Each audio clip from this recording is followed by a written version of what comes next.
Assalamualaikum warahmatullahi wabarakatuh. Selamat pagi anak-anak kelas 4. Bagaimana kabarnya hari ini? Pak Adi harap kalian selalu dalam keadaan sehat ya. Tetap semangat belajar. Ya, kembali lagi bersama video pembelajaran Pak Adi. Pembelajaran pada pagi hari ini adalah kita masuk tema 3, subtema 1, pembelajaran 1.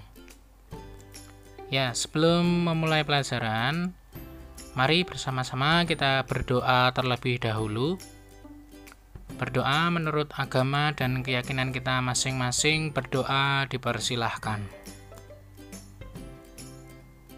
Berdoa selesai. Ya. Oke, kita mulai pembelajaran. Siapkan alat tulis kalian. Untuk tujuan pembelajaran yang akan kita capai pada hari ini ada 3. Yang pertama, setelah melihat video ini, kalian diharap dapat menyusun daftar pertanyaan untuk wawancara dengan baik. Yang kedua, kalian mampu mengidentifikasi keseimbangan dan pelestarian sumber daya alam. Dan yang ketiga, kalian mampu mengidentifikasi kenampakan alam yang ada di Indonesia. Oke, untuk selanjutnya, simak pada tampilan berikut ini. Nah, untuk menggali sebuah informasi dari tokoh, kita dapat menggunakan teknik wawancara. Wawancara itu adalah proses dialog antara orang yang mencari informasi dengan orang yang memberikan informasi. Dalam dialog terjadi karena adanya pertanyaan dari pewawancara dan jawaban dari narasumber. Wawancara merupakan salah satu cara atau metode untuk mendapatkan data atau informasi. Oleh karena itu, narasumber yang diwawancarai harus orang yang menguasai informasi sesuai dengan topik yang sudah kita tentukan. Nah, sebelum kita melakukan wawancara, kita sebagai pewawancara harus mengetahui petunjuk penyusunan daftar pertanyaan. Nah, petunjuk-petunjuk itu antara lain ada 4. Yang pertama, pertanyaan itu disusun berdasarkan tujuan wawancara. Yang kedua, satu pertanyaan untuk menggali satu informasi. Dan yang ketiga, kalimat tanya disusun secara singkat dan jelas. Dan yang terakhir, daftar pertanyaan dibicarakan terlebih dahulu dengan orang yang lebih mengerti. Nah, selain kita harus mengerti petunjuk dalam menyusun pertanyaan, kita juga harus mempersiapkan sebelum kita membuat daftar pertanyaan. Persiapan-persiapan itu antara lain menentukan topik pembicaraan. Kita tentukan temanya terlebih dahulu. Yang kedua, memilih narasumber. Ya, pilih narasumber yang memiliki data atau informasi yang akurat. Yang ketiga, menentukan informasi yang dibutuhkan. Kita dapat menggunakan rumus 5W1H. Apa itu 5W1H? Ada what, who, where, when, why, dan how. Itu dalam bahasa Inggris.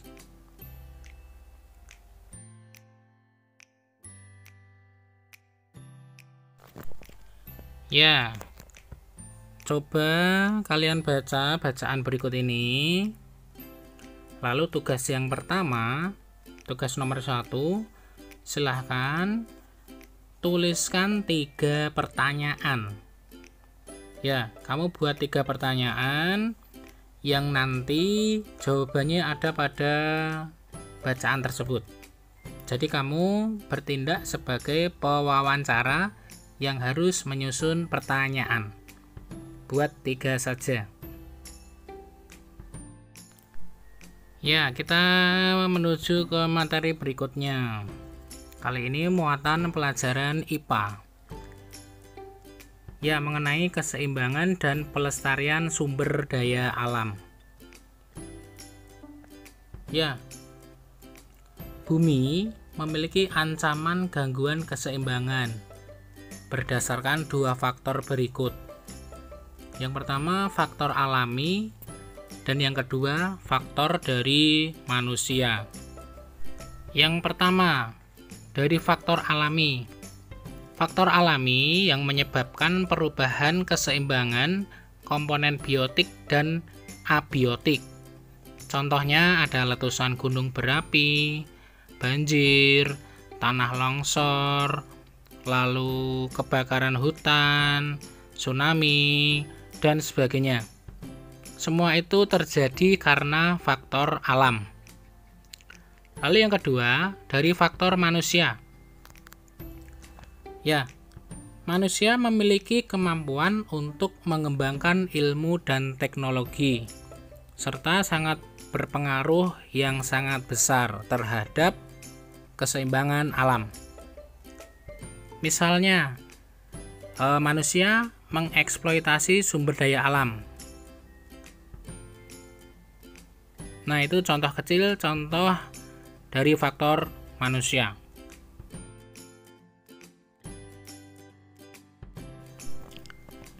Ya, karena manusia ini makhluk yang berakal dan berilmu, maka dalam memenuhi kebutuhan hidupnya, manusia mampu mengubah lingkungan sesuai keinginannya, baik itu secara positif maupun yang negatif.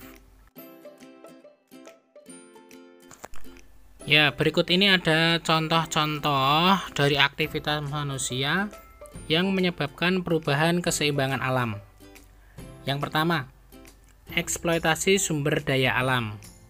Ya, bisa dari sumber daya alam laut, hutan, dan lain-lain. Yang kedua, pembabatan dan pembakaran hutan.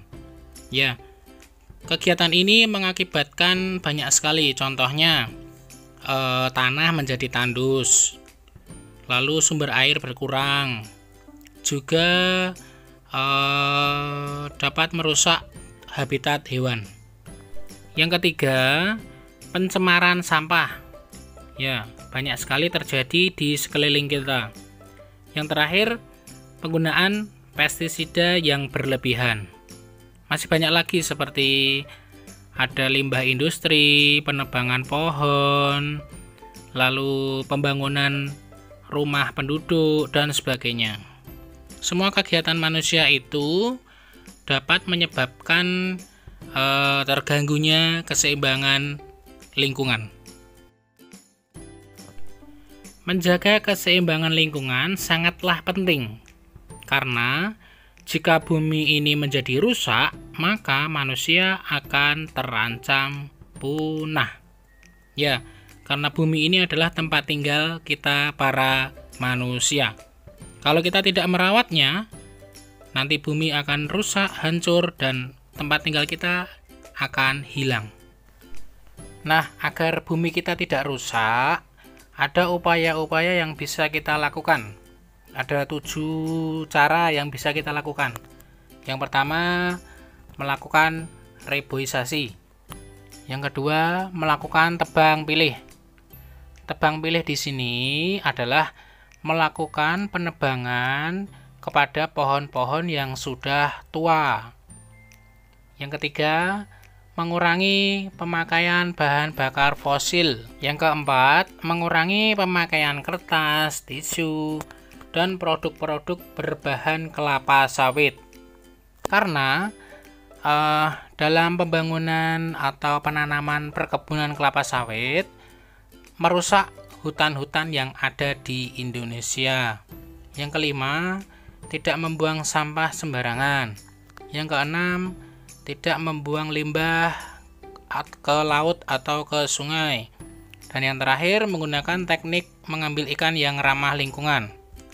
Tidak menggunakan bom ikan misalnya.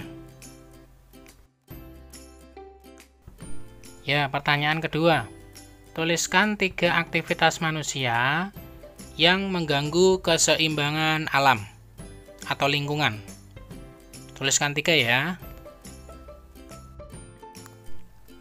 Lalu pertanyaan yang nomor 3. Tuliskan 5 upaya yang bisa dilakukan oleh manusia untuk melestarikan lingkungan. Tuliskan 5 saja.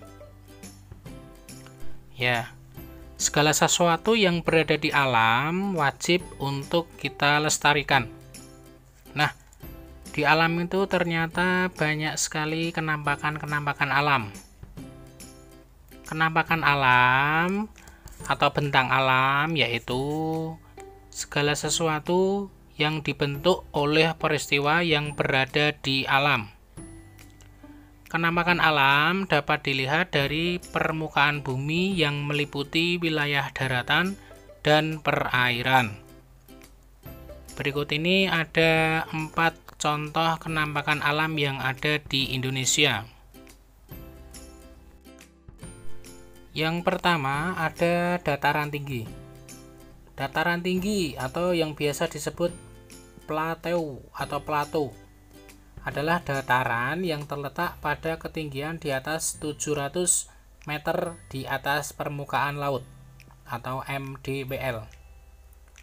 Dataran tinggi terbentuk karena bekas kaldera yang luas, tertimbun material-material dari lereng gunung yang berada di sekitarnya. Yang kedua, dataran rendah. Dataran yang ketinggiannya antara 200 hingga 300 meter di atas permukaan laut.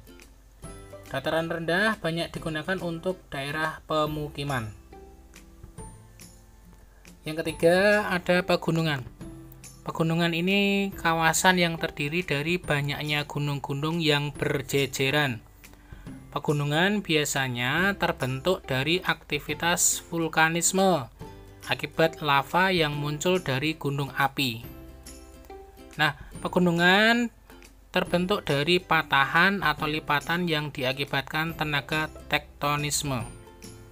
Pegunungan biasanya dijadikan sebagai tempat pariwisata atau sebagai perkebunan karena memiliki daerah yang memiliki hawa yang sejuk serta memiliki tanah yang subur. Yang terakhir, pantai.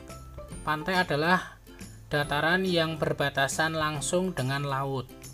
Biasanya pantai dimanfaatkan sebagai tempat wisata, perikanan, dan hutan bakau.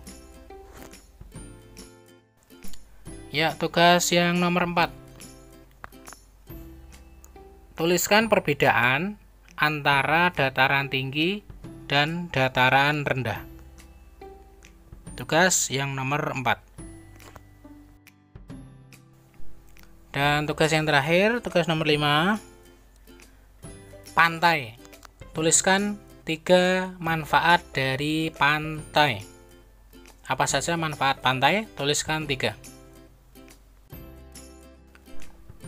Ya, itu tadi pembelajaran hari ini. Kita sudah belajar 3 hal. Yang pertama, menyusun daftar pertanyaan wawancara. Yang kedua, pelestarian sumber daya alam. Dan yang ketiga, kenampakan alam yang ada di Indonesia. Ya, cukup sekian. Terima kasih untuk pembelajaran hari ini. Terima kasih sudah mengikuti hingga selesai. Jangan lupa tugasnya untuk dikerjakan. Semangat selalu. Jangan lupa selalu patuhi protokol kesehatan. Oke, cukup sekian dari Pak Adi. Kita berdoa menurut agama dan keyakinan kita. Berdoa mulai. Selesai. Ya, terima kasih. Sekian dari Pak Adi. Mohon maaf jika ada kekurangan. Terima kasih. Wassalamualaikum warahmatullahi wabarakatuh.